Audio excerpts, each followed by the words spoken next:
All right, welcome back, welcome back. We are pretty much going to be going through trying to just fix little things here and there, little nuances I've been dealing with forever, especially with the exhaust now that I've created the mid-pipe back. Now I have to correct some of the stuff up front near the turbo side. Something that's just been needed to be done for quite some time. So we fixed the leaks from up here last time, down here last time for coolant. I'm not sure about any other leaks that I'm aware of. I know that this is still cracked up here, so need to get that whole thing replaced because we can get the AN fittings welded on. Still practicing with the welding stuff, at least in regards to cast aluminum, just a fickle thing for me. So eventually we'll get it, but for now, just to get the leak stopped and kind of be able to drive it, probably take the other one to a shop, have them do it, powder coat it, and then be good to go. But need to fix the downpipe because this is a little too long as it is. So underneath the car, where we have everything looking good going backwards, because it's all, again, 3-inch oval, forward, I mean, it just kind of sits a little low, which it seems to be dragging a little bit from time to time. So it wasn't an issue before, only because it was kind of forced on the other exhaust that was there.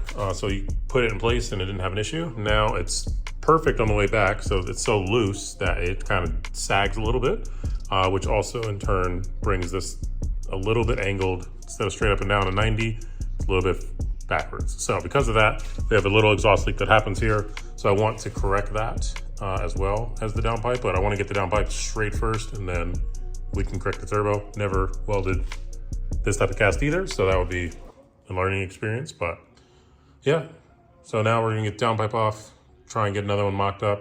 We're gonna cut this 3-inch that we have here because we have a couple of adapters to work with. So for now, cut this right in half just so we have this as a straight 90, and then from there we'll be able to adjust if we need to use the other end to bend it back a little bit or make any changes we can. But at least that we know the 90 will be straight up and down.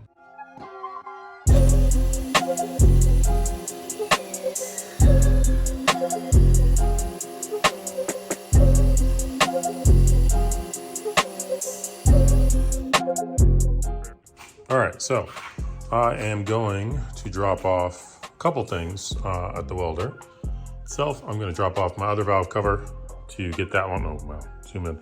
My other valve cover that's already in the car. So that way I can get that one welded up with the AN fittings because I'm just not comfortable with cast yet. So also be doing the same. I'm going to take the turbo turbine housing off to also drop that off and then have the V-band welded on the back of this, just so that way I can be concerned with anything leaking or having any problems. I am going to try and step it up to 3-inch. So essentially that will require me to use this adapter that will fit right inside of a 3-inch. That way I can actually hook this up, weld it on, and go from there. Ordered a couple pie cuts. I'm gonna try and make my own out of this piece here to see if we can get some more angle out of the 3-inch pipe that we have now, but we'll see how that works. So for now, we'll just go ahead and get this taken off, assuming we can get it off pretty well. The iconal studs are gonna need some soaking, I'm sure, because these have been heat soaked. I'll probably buy some new ones, that way I don't worry about that backing out or having any concerns there. But yeah, they're coming off pretty straightforward. Just need some pliers, needle nose, work pretty well as far as getting on it. And then just kind of twisting till it comes loose. And then you should be able to just pull it off essentially from there. So we'll do that, soak these, see if we can't take the whole thing off. I need to take these off too for the turbine housing itself to disconnect that and then disconnect these. Then we should be all the way off. So hopefully we can get that done. All right, sprayed it down, let it sit for 10-15 minutes. Let's just see if these are gonna be easy to come off or if they're gonna be a pain. This is turned up to the max on 3. So let's see what we got. Oh, nice. Oh my goodness, that's the easiest ever to come off. Cool. So let me get the rest of these off then. All right, tight. So now that we have the turbo out, it actually was a lot easier than anticipated. Surprisingly, everything came out pretty smooth. Once I sprayed those nuts off, we were good to go. But yeah, now we can separate the turbo with ease, getting here and getting access to all the bolts. So then we can take this off today, drop it off, get everything welded, and then bring it back.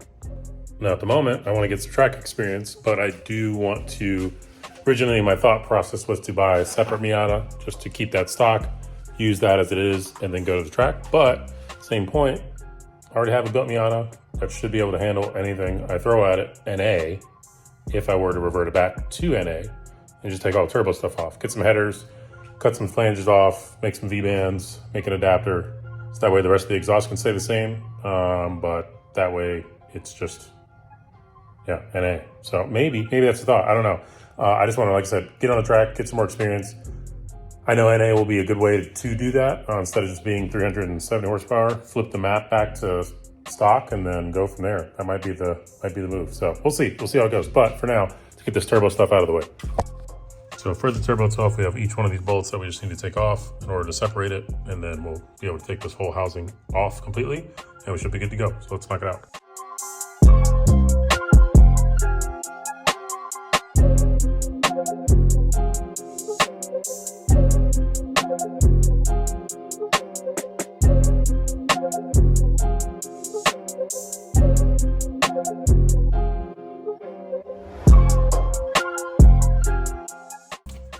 And voila, we have our turbine housing that we can drop off now to have the whole thing welded up.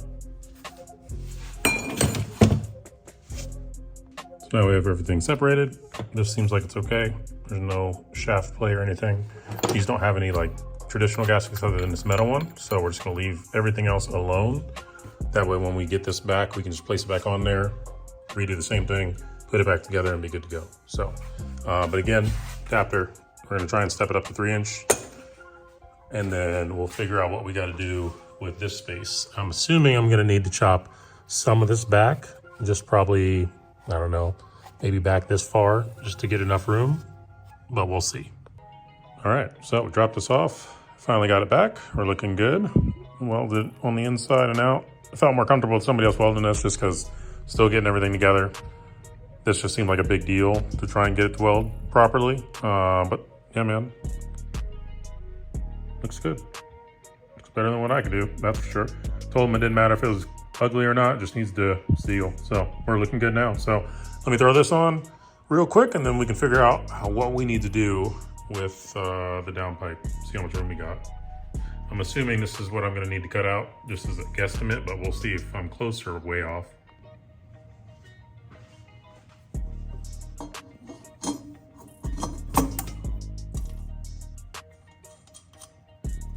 Okay, so we're try and put this down here.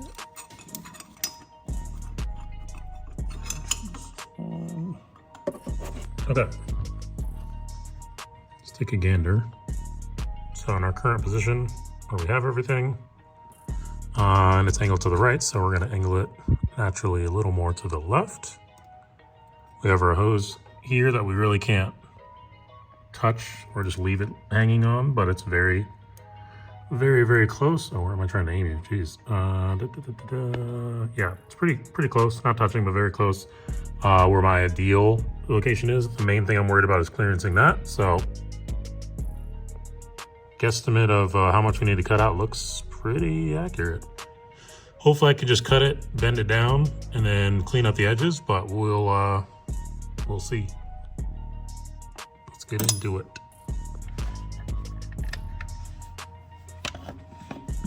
Take this off first.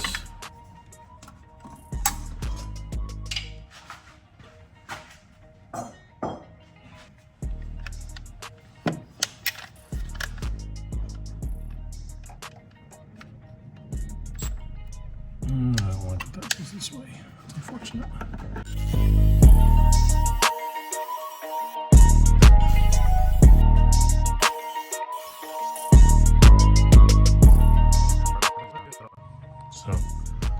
So far a couple cuts, we'll just bend that down if we can and go from there. I don't think we'll be able to just bend it. Oh, maybe we can. Might have the clearance, and then we'll probably cut a little bit more up here. We'll take this out of the way, cut up a little bit further, do the same thing, just to clearance a little bit, and then yeah, should be good. Or I can just cut all that off, who knows? But yeah, pretty much just going to cut out. Should be able to close this gap that's underneath here. Just cut straight across here, and then we should be good. We can clear that back up if we need to. We're going to try and drag this out a little bit out here just to give us a little bit more clearance, and we have plenty of room underneath. So once all that's out, then we'll just tack weld it all back into place and we should be good.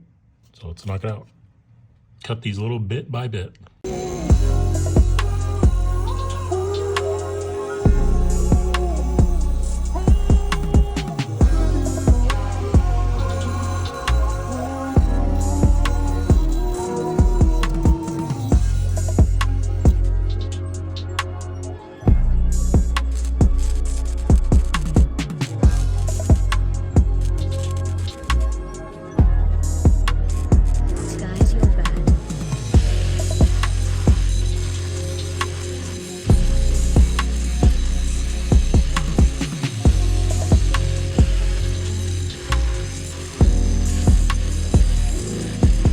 All right, so I did the test fit. The only downside is the back kind of hits before it's supposed to. So we're really, really close here. It just won't sit on there because it's hitting the back. You can't see anything, but what we're gonna do is chop off, break a couple of these tack welds off.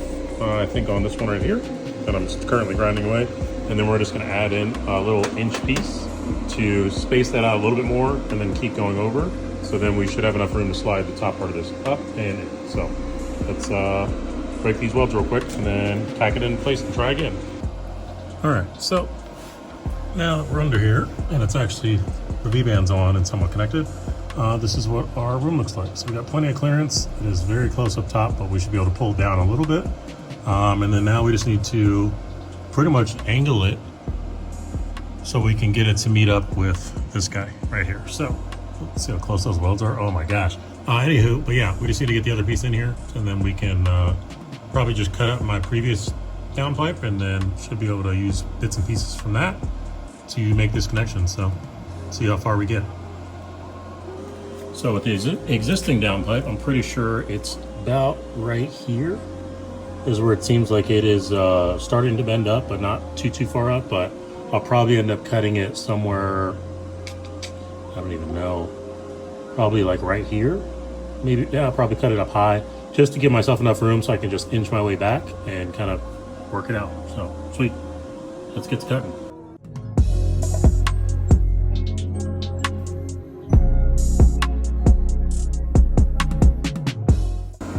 Okay, so I cut the old, as you just saw, the old downpipe up and pretty much just cut at a random spot, and low key it kind of works out.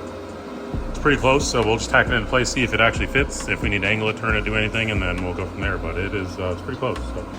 All right, we pretty much had it all mocked up, so now it's time to blaze the trail and get this thing in there. Assuming it all works out pretty well, so let's knock it out, shall we? All right, so we've been adjusting the downpipe a few different ways, different angles, yada yada. So finally we got it in the right place. So plenty of clearance back here, and then we have plenty of room over here to add whatever we need, and we can still get our wastegate on. So the only thing it does do is it contacts the transmission a little low, just because I've cut a couple pieces out, which probably angled it to the right a little bit more, but no big deal. No harm, no foul. So yeah, but we're sealed up here, which is the important thing, because this is where it used to have more of a problem sealing. This is just a temporary 3-inch V-band clamp, because this is super small. This is 10 millimeters. So we're gonna swap that out, but otherwise waiting for those to show up. This is just temporary, like I said. So we'll basically get everything thrown in here and finish it up. So let's finish welding, shall we?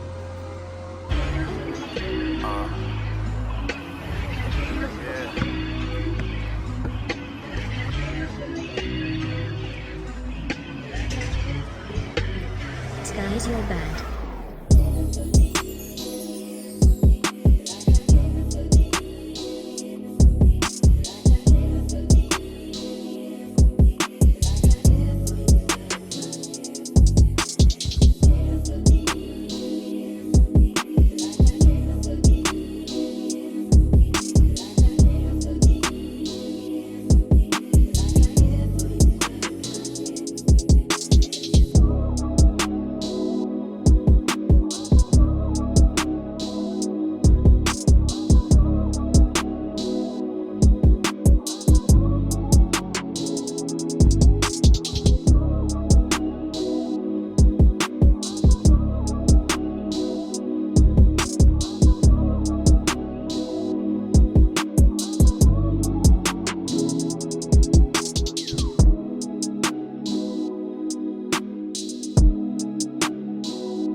So there is a little bit of slouch coming out of this, which tells me that the line, or this whole downpipe is a little bit too long. So we'll probably just cut off maybe like a 1/4 inch, 1/2 inch, just to suck this back up and kind of force this to be stretched out more to hook up to this. And then, yeah, we should be nice high out of the way like the rest of the exhaust going backwards.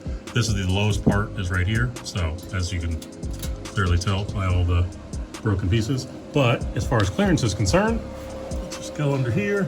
Let's take a little gander. So our downpipe clears pretty much everything. It doesn't touch the air. Like I said, it touches the transmission, so we'll chop that a little bit and probably hit that with a hammer just to bring it in a smidge. But we can rotate this whole thing a little left and right, so we have a little wiggle room, but we will just chop maybe, like I said, 1/2 inch, 1/4 inch off, and that should suck this up just enough to be out of the way. So let's knock it out, shall we? All right, now that we know if the downpipe fits, we need to put the turbo back together. So we'll reassemble all that, then we can throw it back on here for the final time and be done with the downpipe stuff. Woo!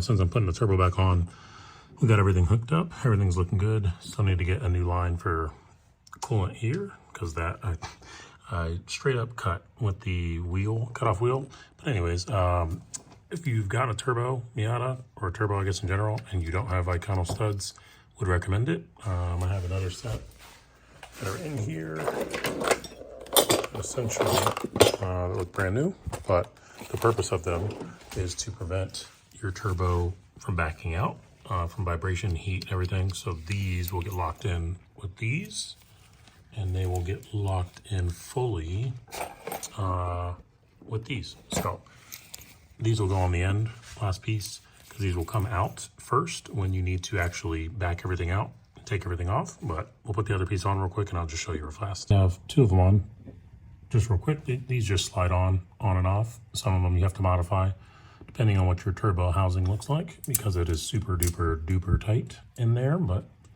once you make it work, then you're good. Sometimes you can't get all of them on. Example, that one won't have one on it. All good.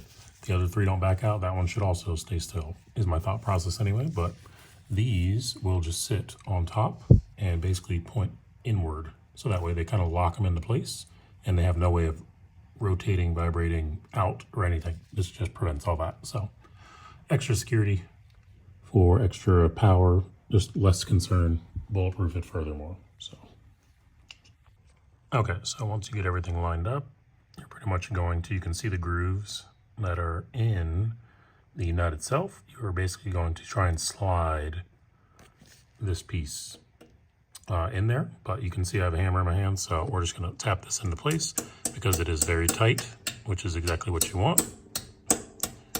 And there we go. So now that has no way of backing out because this is in the thread, and this is the other part that will prevent it from moving outside of and lifting up the actual nut. So we're good.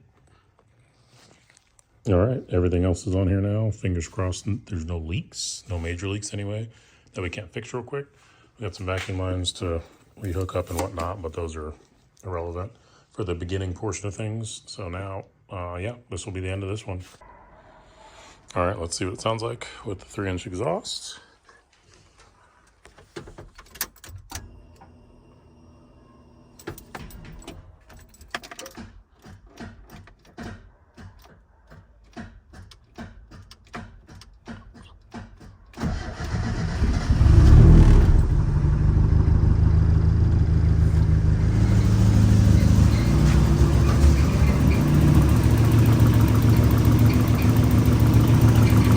Quiet, super quiet.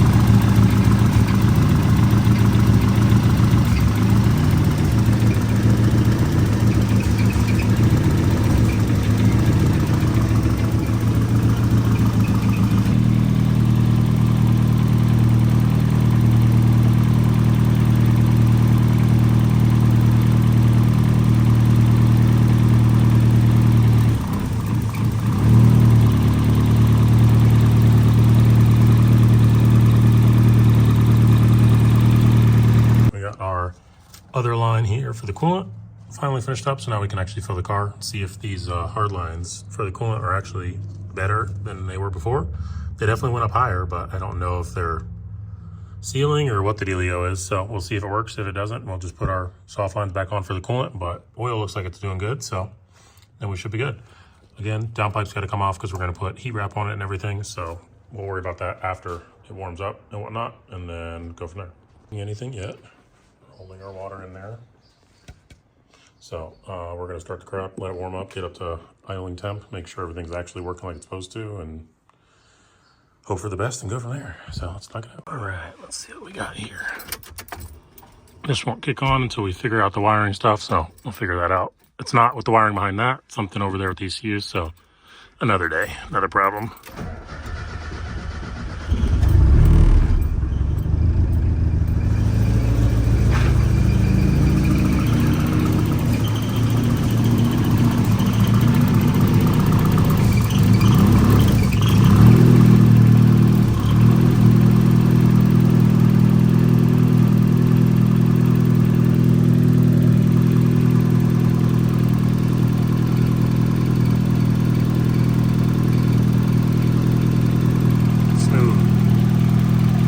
Nice and quiet up here finally, because we're not dealing with exhaust leaks.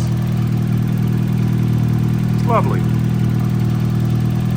Give this a few minutes to warm up and get this to suck down some water real quick. All right, we're looking good. Everything's holding together. We're not seeing any leaks from any of the hard lines themselves. There's no exhaust leak, which I'm kind of surprised about. It's really good. It's really good. It is still contacting a little bit down there. You probably can't even see it. It's on the transmission tunnel itself, but other than that, man, it is it's doing really well. Oh, and we fixed our wiring. It was just a bad power for our gauge, so we're looking good there too. There's an exhaust leak underneath right now just because I need to angle the exhaust a little to the side, but otherwise,